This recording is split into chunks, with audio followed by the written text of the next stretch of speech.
I would say I'm politically homeless now because I don't think the Democrats care about women and girls. The Democrats are not even acknowledging women as a sex class now. Now men can have babies. Men need abortion. It's no longer even a women's issue. Fox News continues to peddle their disgusting transphobic agenda with their latest segment. Interviews with 3 trans exclusionary radical feminists, aka TERFs. When Biden came out in the first days of his presidency with his executive order, which replaced the category of sex at the federal level with the category of gender identity, it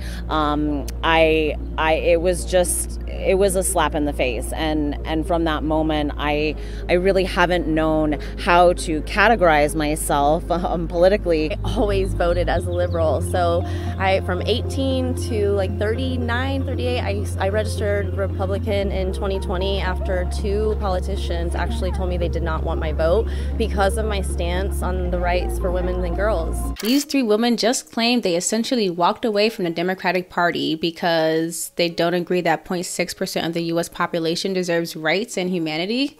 This is utterly ridiculous, and it makes me question if they were ever really Democrats to begin with. What the hell is politically homeless? Listen, I don't believe that there's any room for transphobia in the Democratic Party. There shouldn't be a debate around anyone's humanity. And let's be real, no one is stopping you from being a Democrat and holding those beliefs. This is self-victimization at its finest. Just say you're a Republican and you're tired of stifling down your bigotry during holiday dinners. Now, there can be credible arguments as to why Democrats don't care about women and girls. Capitalism, fully addressing the gender pay gap, making sure that people can take enough paid time off for family and medical leave, student loan debt forgiveness. But these women don't generally care about any of those things because bigotry blinds you to fighting systemic issues, including knowing the difference between sex and gender. Who cares if a man gives birth or gets an abortion? Why does that thought live so freely in their heads? There are so many things to be organizing for right now. Do I need to remind them that the Republicans are actively taking away people's right to abortion health care? The self-importance is strong in this one. It's always amazing to see people melt down over the most benign of things. 1 word was changed to 2 words, and that feels like a slap? Seriously? I didn't even know about Biden's executive order. I identify as a woman, and nothing has changed for me in the slightest. I'm for certain that nothing has changed for her either. The outrage is artificial, and it shows who she's really out there for. It's not for women and girls, it's to center herself and her feelings. Ultimately, what these women are ascribing to is white feminism.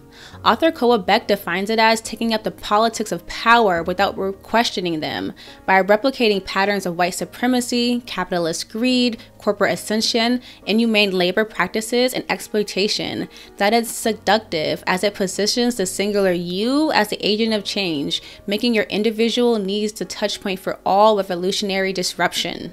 If the politics don't completely and only serve them, if the policies don't align with how they feel and what they want, then they don't want them. They're bad, and they're the only good ones. They're saying, look at me, center me, me. That's the only thing they can focus on.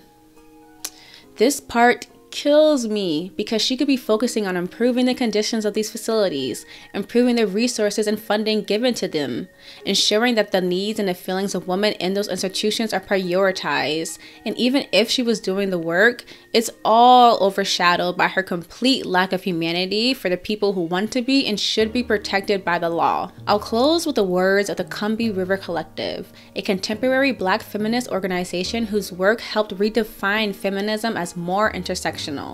It states, if Black women were free, it would mean that everyone else would have to be free since our freedom would necessitate the destruction of all systems of oppression. I love this theory because it rings so true in this moment. What these TERFs don't realize is when we support the most marginalized, when we support, stand up with, and give space to trans women and break the systems oppressing them, women everywhere benefit. And if you agree, subscribe to Rebel HQ and hit that like button.